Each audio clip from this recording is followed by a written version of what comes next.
Isso, aplauda o Senhor aí, meu irmão, bem forte. Amém. Glória a Deus, irmãos. Glória a Deus, que alegria, irmãos. Vou pedir 35 minutos, 40 minutos da sua atenção. Se você puder, por gentileza. Eu preciso da sua atenção para que você construa junto comigo aquilo que vai ser transmitido hoje, irmãos. Amém? Então preciso da sua atenção. Eu quero que, antes disso, vamos orar, irmãos, mais uma vez, aí onde você está. Eu quero orar pela nossa mente nessa noite. Então, se você puder fechar os seus olhos. Senhor, eu oro para que a nossa mente não seja cauterizada por filosofias humanas, nem pela religiosidade, Pai, mas que a nossa mente esteja aberta a receber a Tua palavra e as revelações diretamente das regiões celestiais que você tem para esse corpo hoje, para essa fração do corpo que está aqui nesse lugar. Assim nós oramos e te agradecemos em nome de Jesus. Amém? Glória a Deus, irmãos. Irmãos, ontem nós tivemos o privilégio de ter um tempo especial, como casal, como família. Como bem foi dito aqui, essa casa tem investido muito no Ministério de Família, de Casais. A gente tem disponibilizado aqui não só as reuniões, mas também alguns cursos aos domingos de manhã, uma plataforma online para edificar essa casa, essa igreja, para edificar o seu lar. Então eu já deixo um recado para você aqui. As pessoas às vezes nos procuram porque estão com dificuldades relacionais nas suas famílias, nos seus casamentos. E às vezes eu confesso que eu não entendo que a pessoa tem um problema no casamento e não está na reunião de casais, não está sendo também edificada nesse lugar. Pastor, eu quero estar assim, eu tenho buscado um tempo de oração. Ora na sua casa e vem na segunda-feira. Segunda-feira tem intercessão na igreja. Amém? Terça-feira tem os pequenos grupos da igreja. Faça parte disso, irmãos. Participe. Por quê? Porque isso tudo é para edificar a sua casa, edificar a sua vida, edificar o seu casamento, para que você possa ser desenvolvido na sua fé, para que você possa ser desenvolvido, amadurecido naquilo que são os nossos relacionamentos, tanto na nossa casa, quanto no meio dos nossos irmãos. Amém? E inspirado por ontem, não só pela reunião de casais, mas também ontem eu brinquei que foi uma jornada dupla, foi um pouco corrido, porque de tarde tinha que fazer um casamento bem distante e correr de noite para o jantar de casais. Então tudo isso falou muito ao meu coração sobre a aliança e a necessidade de nós compreendermos essa palavra, irmãos. Isso que foi estabelecido por Deus. A gente ouve tanto falar sobre aliança. Muitas vezes a gente ouve as pessoas falando da aliança, mas qual seria o propósito da aliança, irmãos? Qual seria o propósito da aliança? Eu queria falar hoje sobre isso, sobre o propósito da aliança. Como que Deus instituiu a aliança aos olhos dos homens. E o nosso primeiro exemplo de aliança, irmãos, está lá em Gênesis, no jardim. Deus cria o homem a sua imagem e semelhança, e ali ele percebe que não era bom que o homem existisse só. A palavra diz que Deus olha para o homem, ele cria o homem, ele fala, não é bom que o homem esteja só. Não era bom que o homem fosse o único da sua espécie. Então eu queria ler com você Gênesis 2:18. Você pode abrir sua Bíblia comigo aí? Gênesis 2:18 diz assim: então o Senhor declarou, não é bom que o homem esteja só. Farei para ele alguém que o auxilie e lhe corresponda. Então, nesse momento Deus cria a mulher. Já na criação da mulher, Deus revela o fundamento da aliança, irmãos. Como que é fundamentada a aliança? Quando Deus cria a mulher, a gente fica procurando às vezes explicações em alguns versículos que às vezes são até mais claros. Mas eu quero te chamar a tua atenção para isso que Deus faz quando Deus vai trazer a mulher à existência. Presta atenção no princípio da aliança, irmãos, porque aqui existe um princípio poderoso sobre a aliança. Aqui vai falar de um amor sacrificial, irmãos, algo extremamente profundo. A aliança não é algo raso. A aliança não é só um contrato que nós assinamos, porque contratos têm cláusulas de rescisão. A aliança não tem, irmãos. Ainda que os casamentos hoje necessitem de um papel que seja assinado, aquele papel, ele pode ser, aquele acordo, ele pode ser desfeito na justiça. Agora a aliança não. A aliança é mais profundo que isso. Olha o que está escrito em Gênesis 2, versículo 21. Pula para o 21. Olha o que está escrito lá, irmãos. Diz assim: então o Senhor Deus fez o homem cair em sono profundo, ou cair em profundo sono. E enquanto este dormia, tirou-lhe uma das costelas, fechando o lugar com carne. Irmãos, a aliança no sentido original é tão profunda que ela só se estabelece com a morte, ou com a disposição da morte. Por quê, pastor? Porque quando a palavra diz que Deus levou Adão a um sono profundo, Ele não anestesiou Adão, irmãos. Porque toda referência a sono profundo na Bíblia é morte. Quando fala de sono profundo, Deus está falando de morte, ou aos olhos dos homens, uma morte. Ou seja, a aliança só estabelece se você estiver disposto a morrer. E você vai compreender isso ao longo dessa palavra. Por quê? Porque a aliança diante dos olhos de Deus não tem sentido se você não está disposto a perder tudo que você é e tudo que você tem para viver isso com Ele. A aliança é algo muito mais profundo do que palavras jogadas ao vento, irmãos. O sono profundo, ele sempre vai falar de morte. Deus leva Adão a um estado de morte, tira um pedaço de Adão e cria uma mulher. Meu irmão, presta atenção nisso. A aliança que Deus estabelece com Adão e com a primeira mulher é uma aliança tão profunda que ela é feita a partir do homem. O homem Deus cria da terra, mas a mulher ele arranca do homem. Por quê? Porque logo na frente ele vai falar que o homem e a mulher são uma só carne. Isso é uma aliança. Pastor, isso só serve para o casamento. Não, meu irmão, isso serve para o seu relacionamento com a igreja, com Deus, com Cristo e com seus irmãos também. A mesma aliança que você tem no seu matrimônio, nós deveríamos ter entre nós também. Deveríamos estar dispostos a morrer um pelo outro. Foi assim no Evangelho. Estevão foi o diácono mais breve da Bíblia, irmãos. Morreu sorrindo e vendo os céus abertos. Por quê? Porque entendeu o princípio da aliança. Paulo entregou a sua vida em martírio, perdeu a sua cabeça, mas não perdeu a sua aliança. Por quê? Porque a aliança é algo profundo, irmãos. Presta atenção nisso. A aliança celestial é fundamentada no amor sacrificial. Assim Deus nos revelou, irmãos. Foi assim no princípio com Adão, e foi assim também com Cristo. João 3,16. A aliança que Deus faz com os homens. Como é que Deus faz uma aliança com os homens? João 3,16. Porque Deus tanto amou o mundo que deu seu Filho unigênito, para que todo o que nele crê não pereça, mas tenha vida eterna. Sabe por que Deus não desiste de mim e de você, irmãos? Sabe por que Deus nunca desistiu da minha vida, da sua vida? Por que Deus não desiste de nenhum de nós? Sabe por que Deus não desistiu de ninguém que está lá fora? Que às vezes o nosso olhar, ainda dominado pela carne, pela nossa mente, muitas vezes com pensamentos caídos, tem dificuldade de ver um filho de Deus. Deus não desiste dessa pessoa também. Sabe por quê? Porque Deus não pode ir contra o seu caráter e a sua natureza. E é essa natureza que tem que habitar em mim e em você. Por isso, para fazer uma aliança com Cristo, você tem que fazer o quê? Morrer, para nascer de novo. Ou seja, é a nossa morte que faz uma aliança com Cristo. É quando eu decido morrer para mim, para nascer em Cristo, que eu faço uma aliança com Ele. A aliança é fundamentada no amor sacrificial, no lugar de morte, irmãos. Não se engane. Assim como Adão morreu para que a mulher ganhasse a vida, assim Cristo fez em nosso favor e em favor da igreja. Perceba que Deus amou o mundo, mas Cristo morreu para dar acesso a quem creu, para todo aquele que nele creu.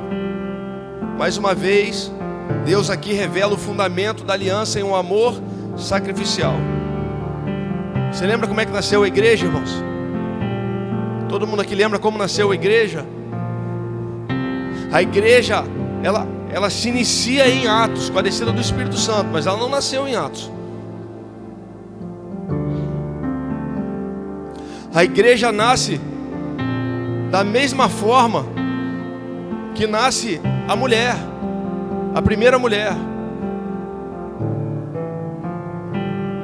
Não julga antes de eu terminar, irmãos.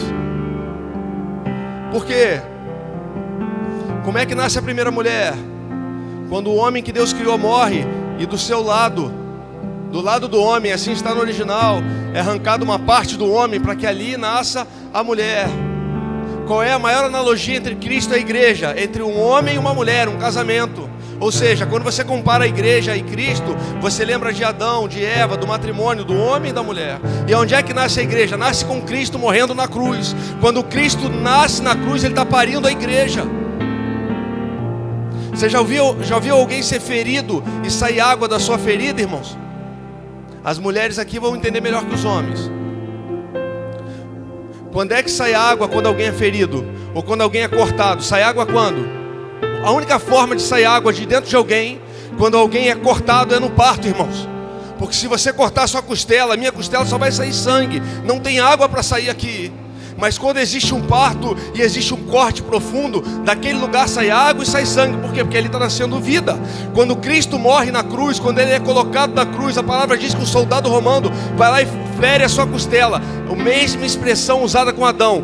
O lado de Cristo é ferido, assim como o lado de Adão é removido um pedaço dele. E na hora que o lado de Cristo é ferido, a palavra é clara. E ela dá ênfase nisso, ela fala, daquele lugar saiu sangue e água.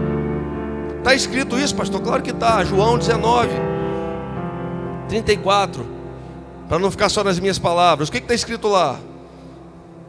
Em vez disso, um dos soldados perfurou o lado de Jesus, ou a costela, com uma lança, e logo saiu sangue e água. Então, a igreja nasce através de um sacrifício. Através de um sacrifício, eu e você temos a oportunidade de ter acesso e ter vida de novo. Através de um sacrifício, Deus criou a mulher a partir do homem. Através de um sacrifício, você publicamente confessa Jesus e desce as águas. E profeticamente, num ato profético, você desce as águas e você morre para o velho homem, para nascer para uma nova natureza. E ali você constitui uma aliança. O que é uma aliança? Uma aliança não é um hobby, irmãos.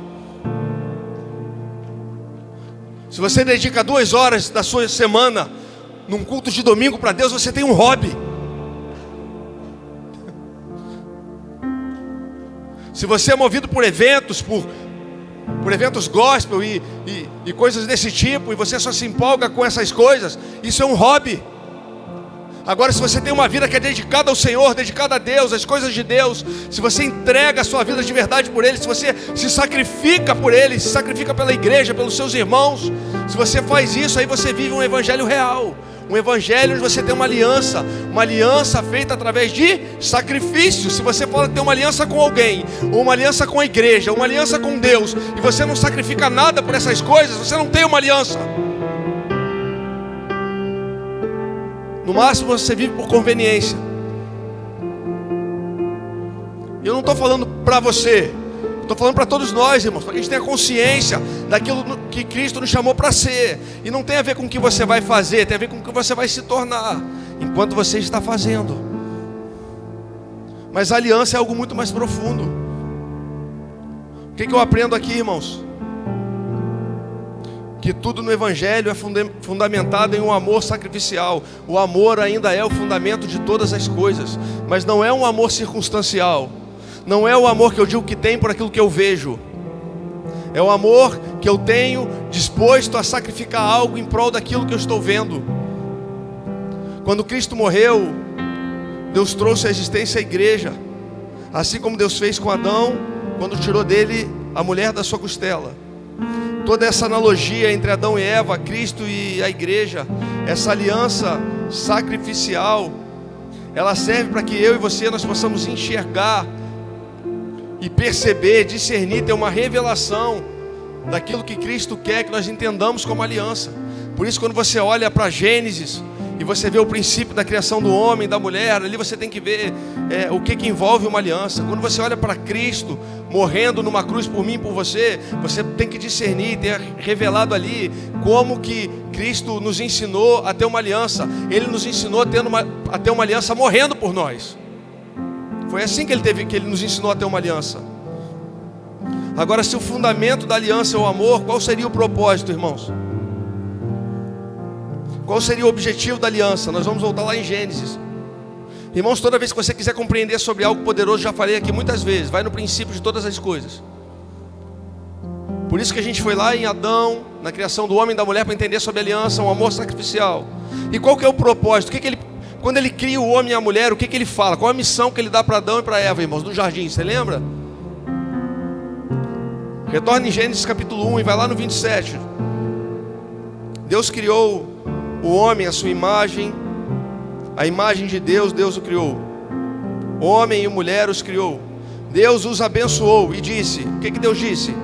Sejam férteis e multipliquem-se. Sejam férteis e multipliquem-se. Presta atenção nisso, irmãos. Eu preciso que você vá num lugar profundo para que você entenda isso. O princípio da aliança é o governo do homem sobre a terra. E o governo do homem sobre a terra, aquilo que Deus estabeleceu para o homem, tem a ver com uma continuidade geracional. Presta atenção. Por que você tem que entender que a aliança é baseada num amor sacrificial? Porque você precisa entender que o propósito desse amor é dar continuidade geracional.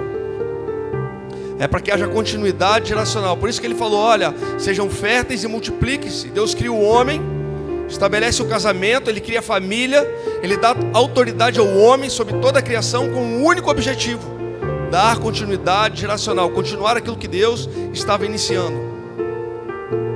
Mas isso nunca vai ser possível para quem não entende o princípio da aliança, que está fundamentada no amor.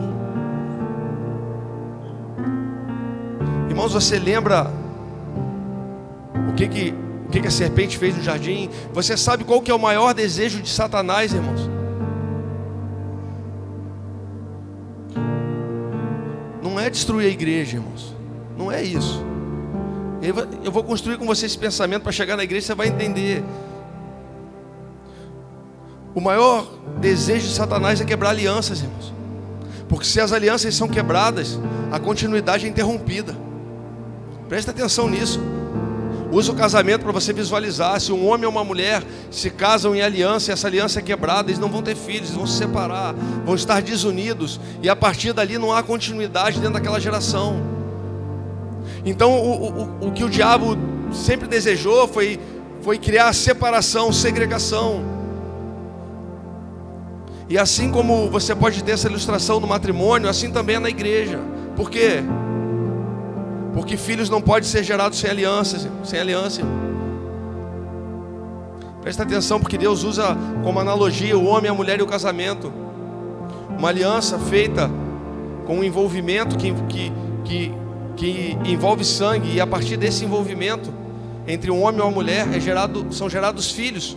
Através dessa aliança são gerados filhos. E uma continuidade geracional é estabelecida a partir desse momento. Agora, se não existe aliança, você não gera filho. Por quê? Porque fora da aliança você pode até formar bons trabalhadores, você pode até formar bons profissionais da fé, mas você não forma filhos, você não gera filhos. Em lugar que não tem intimidade vertical, onde a noiva não tem intimidade com o noivo, filhos não são gerados. Você pode construir crentes, mas você não gera filhos. E é por isso que o IBGE vai dizer que o público do evangelho cresce, mas a Bíblia em Romanos 8:19 vai dizer que lá fora tem uma geração gerando em dores, gemendo, aguardando a manifestação dos filhos de Deus. Mas se a igreja cresce, por que ainda estão gemendo de dor?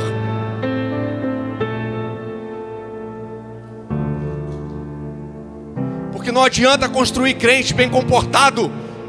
Tem que gerar filho relacional, que possa revelar o Pai, trazer a Cristo pro lado de fora, para que Cristo possa nascer dentro e Ele possa ser visto fora. Cristo em vós, a esperança da glória. Cristo tem que ser visto em você. E isso só vai acontecer se uma aliança for estabelecida com o governo do cabeça e da noiva. Ali tem que haver intimidade, relacionamento, para que filhos sejam gerados. Dentro da aliança você gera filhos. Fora da aliança você fabrica crentes. Irmãos, quem trabalha por um resultado pode até formar bons profissionais da fé. Pega no seu espírito aí. Quem trabalha por resultado pode até formar bons profissionais da fé. Mas só quem vive para construir uma família pode gerar filhos de propósito. Filhos com propósito. Treinar as pessoas não é difícil, irmãos. Difícil é levar elas a serem transformadas na sua natureza. Treinar uma boa recepção não é difícil, irmãos. E eu não sou contra um bom treinamento, mas deixa eu te falar uma coisa: adestrar um cão é fácil. Difícil é fazer o cão comer alface. Por quê, pastor? Porque para ele comer alface, ele tinha que ser transformado na sua natureza, e tinha que ser transformado numa natureza de coelho. Pois é, eu preciso ser transformado na minha natureza caída, e ter em mim a natureza de Cristo, que daí eu vou parar de julgar, de apontar, e vou passar a amar e a revelar a Cristo.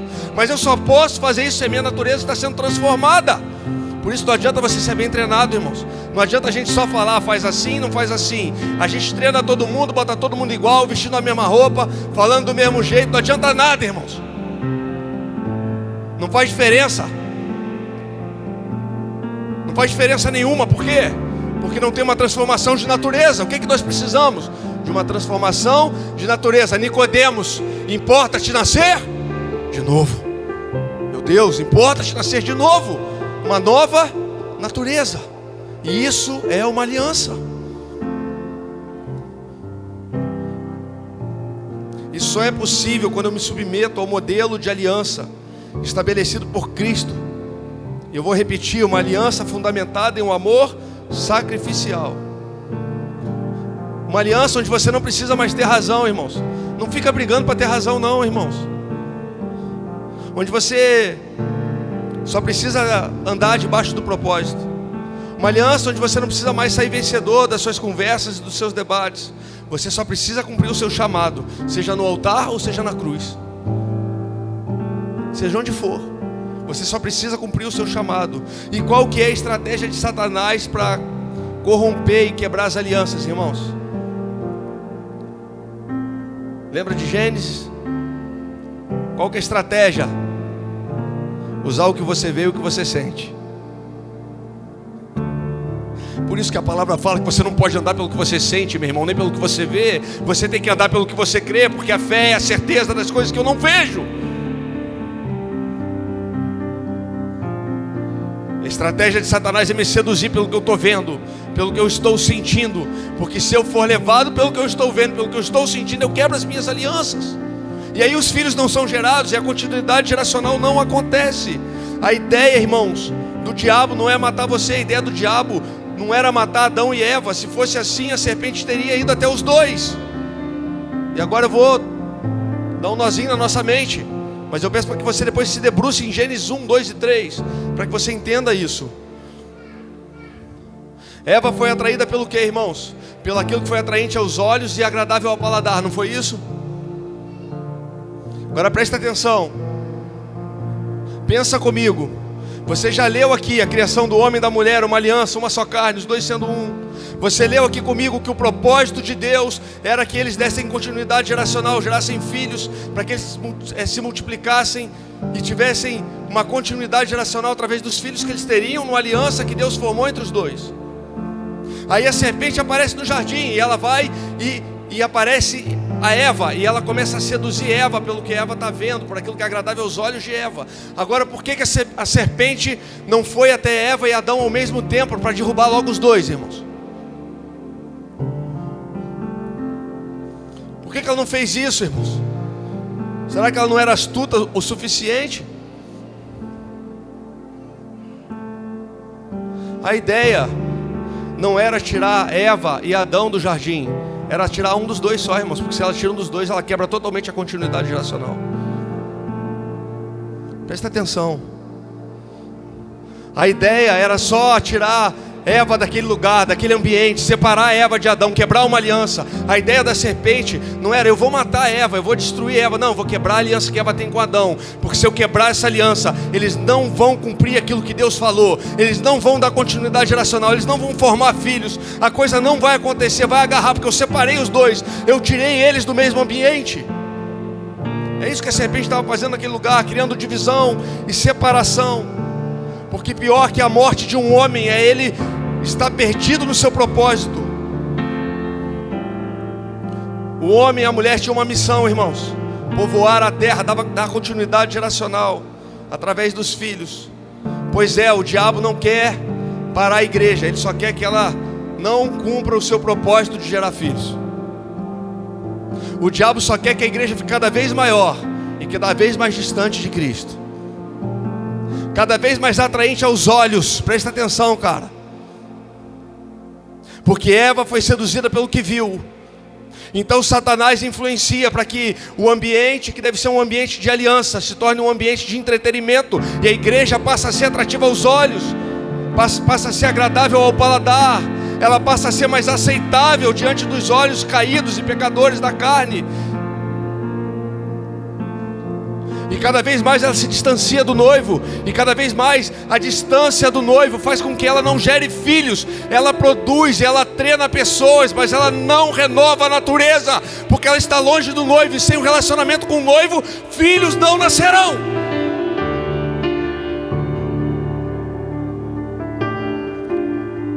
Satanás se lascou, irmãos. Se arrebentou, como sempre vai ser. Porque a gente está vendo a história de forma temporal. Deus não, Deus já fez o fim desde o começo. Mas ele se lascou por quê? Porque Adão sabia o que era morrer para alguém viver. Adão sabia o que era um sacrifício para que alguém pudesse vir a existir. Porque ele tinha sido levado a um sono profundo, lembra? A um estado de morte, para que fosse arrancado um pedaço de Adão. Adão sabia que uma aliança tinha sido feita com aquela mulher através de um pedaço que foi arrancado dele. E aí, meus irmãos, deixa eu te falar uma coisa. Talvez a teologia de plantão se assuste com o que eu vou falar, mas aí vocês julguem a profecia. O que eu penso, olhando para esse texto, é que Adão olha para Eva. Ele olha para Eva e ele fala: olha, eu morri para que ela pudesse nascer. Deus me levou a um estado de morte para que pudesse trazer para mim uma companheira, para que ela, junto com ela, eu cumprisse o propósito de Deus. E aí ele olha e vê que Eva agora está no estado caído, e ela vai ser separada desse ambiente de Adão. E ela se aproxima de Adão e ela oferece um fruto para Adão também. Adão olha para Eva, e na minha mente, irmão, isso não está escrito na Bíblia, tá, meu irmão? Então abre aspas para mim. E aí você discerne, estuda a Bíblia e pensa você no que você vai entender sobre isso. Eu penso que Adão olhou para Eva e ele entendeu tanto, de forma tão profunda, o princípio da aliança, porque ele estava sempre com Deus naquele lugar, ele entendeu o princípio da aliança. Então ele olha para Eva, ele come do fruto, e ele fala: olha, a gente vai até cair, mas a gente não vai se separar. Isso é terrível, a gente vai cair, a gente vai perder esse ambiente.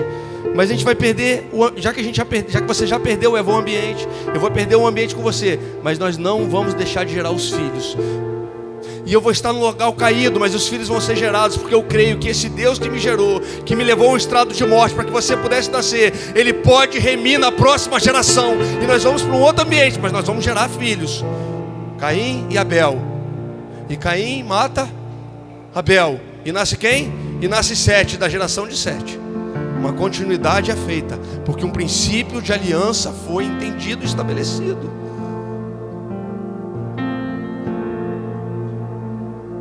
A aliança é baseada num amor sacrificial que está disposto a morrer junto. Assim Cristo fez, assim aconteceu com o primeiro homem, com a primeira mulher. E a maior estratégia do diabo nesses dias é fazer com que a noiva esteja separada do noivo na sua aliança. Aparentemente está tudo acontecendo, mas na intimidade, por trás dos púlpitos, não existe intimidade. E se isso acontecer, os filhos não serão gerados. É por isso que não adianta a pessoa mergulhar e declarar publicamente a sua fé e sair dali e continuar vivendo da mesma forma. Nós batizamos, pastor, batizamos tantos. Num certo sermão, Charles Spurgeon, ele faz um sermão para muitas pessoas, e dezenas de pessoas vão à frente durante o apelo. E após o culto, as pessoas procuram ele e falam: Charles, você viu que incrível, quantas pessoas se converteram essa noite? Ele fala: muitas pessoas se converteram essa noite. Você não viu quantas pessoas foram à frente? Ele falou: pois é, daqui a alguns anos talvez a gente saiba quantas pessoas se converteram essa noite. O evangelho não é emocional, meu irmão. O evangelho é sobrenatural. Evangelho emocionado termina quando a emoção acaba. Por isso aqui pode ter o melhor ambiente, as luzes coloridas, a fumaça. Não há problema com isso, irmãos. Me entenda. Mas não é isso que atrai você. Não é isso que faz você ter um sentimento por Cristo. Não é a emoção de uma nota, de uma palavra que às vezes muito bem construída. Preletores excelentes tem muitos na internet. Muitos melhores do que alguns pastores como eu. Mas eu te pergunto, qual que é o propósito daquilo que está sendo falado? O que tem sido gerado com as sementes que têm sido lançadas nesses dias? Será que existem alianças sendo construídas entre Cristo e os filhos que estão sendo gerados, entre a igreja, entre as pessoas? Será que as alianças estão sendo geradas de verdade? Sabe o que eu aprendo aqui, irmãos? Que se o nosso amor por pessoas, se o nosso amor por vidas, se o nosso amor pela igreja não for sacrificial, nós não cumpriremos o nosso propósito. Gerar novos filhos para Deus. E aí eu queria ler com você as características desse amor que Cristo tem por mim e por você. Gerar novos filhos para Deus vai necessitar, vai ser essencial que nós tenhamos uma aliança real com Cristo, com a igreja e com os nossos irmãos. Porque a palavra não diz para você morrer pela sua esposa e pelos seus filhos. A palavra diz que nós deveremos amar o nosso irmão, assim como nós amamos a nós mesmos. Assim como você ama a sua vida, assim como você ama viver, assim como você tem zelo pela sua vida, assim como eu tenho zelo pela minha vida, assim eu deveria ter zelo e amor pela vida do meu irmão. Assim é uma aliança. 1 Coríntios capítulo 13 vai falar sobre isso. 1 Coríntios capítulo 13, versículo 1. E eu já estou terminando. Se o pessoal do louvor quiser e puder já subir por gentileza, eu não vou me alongar demais essa noite.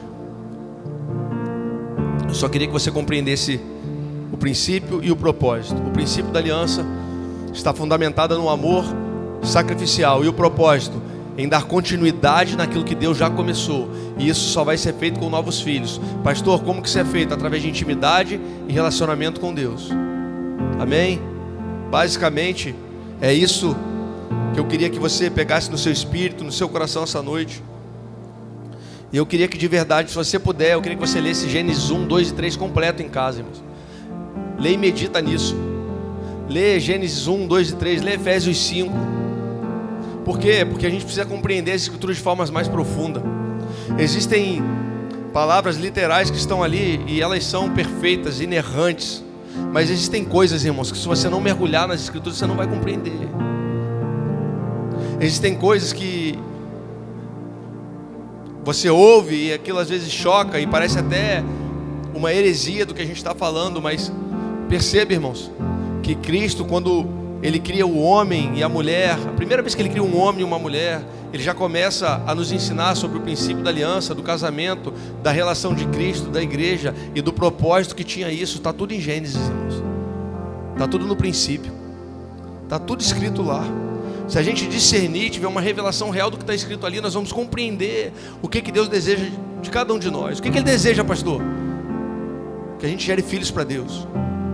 Que a igreja gere filhos para Deus, pessoas transformadas de verdade. Não adianta, irmãos, encher as cadeiras de pessoas se elas não forem transformadas. E a gente quer que todas estejam cheias, porque a gente se preocupa com vidas nesse lugar. Eu quero que não tenha cadeira suficiente para as pessoas sentarem aqui, porque quanto mais gente estiver aqui, mais gente vai estar ouvindo a palavra de Deus. E é isso que nos importa. Mas preste atenção numa coisa: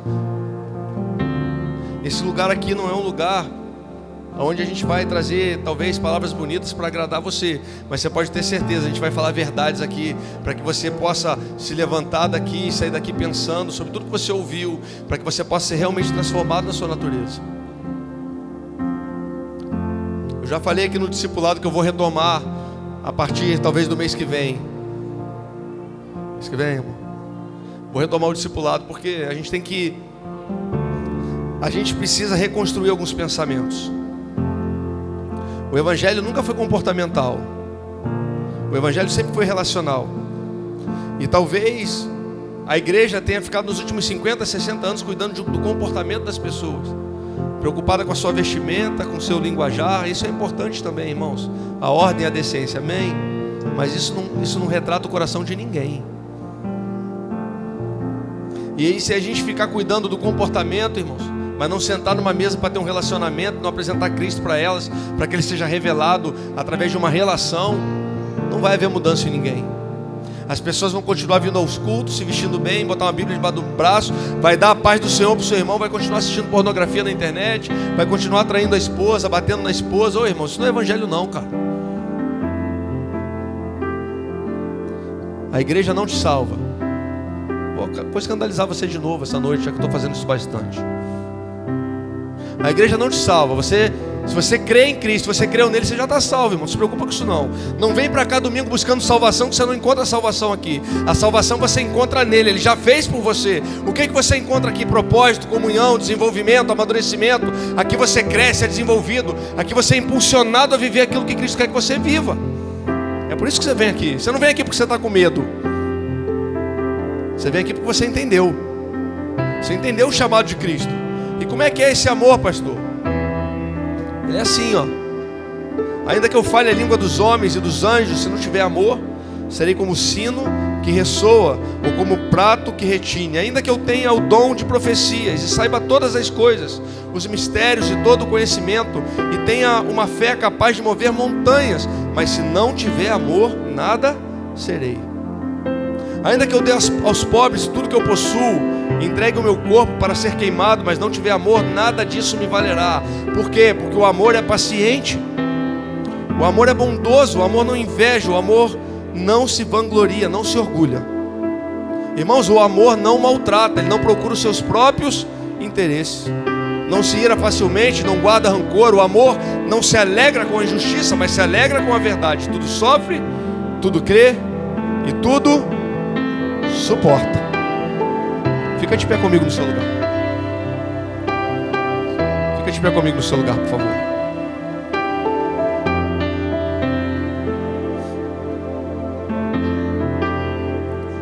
O amor tudo crê, tudo espera e tudo suporta. Pois é, meu irmão.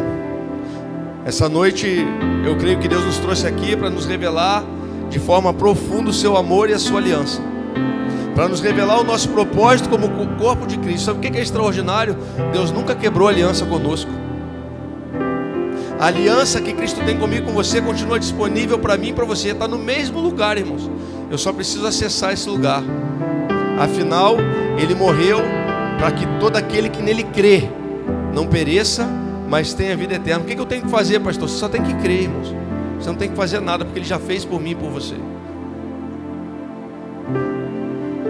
Mas a palavra diz que Ele vem buscar uma noiva, uma igreja que é madura. Ela não é mais menina. Então a gente não pode mais se distrair com coisas que não são eternas. A gente não pode mais se distrair nas nossas relações com coisas que não são eternas. Na nossa caminhada, na nossa jornada, nós experimentamos muitos sentimentos e sensações pessoais. Pessoas que caminham conosco, que estão ao nosso lado, que sentam à nossa mesa. A gente tem muitas emoções, irmãos, isso é normal. Você vai se decepcionar com pessoas. Eu já falei aqui, não vem para cá com expectativa de achar perfeição, porque aqui nesse altar você não encontra perfeição. A perfeição você encontra em Cristo, mas aqui você vai sempre encontrar verdade, sinceridade. Você vai sempre encontrar uma cadeira vazia para que você possa sentar nesse lugar.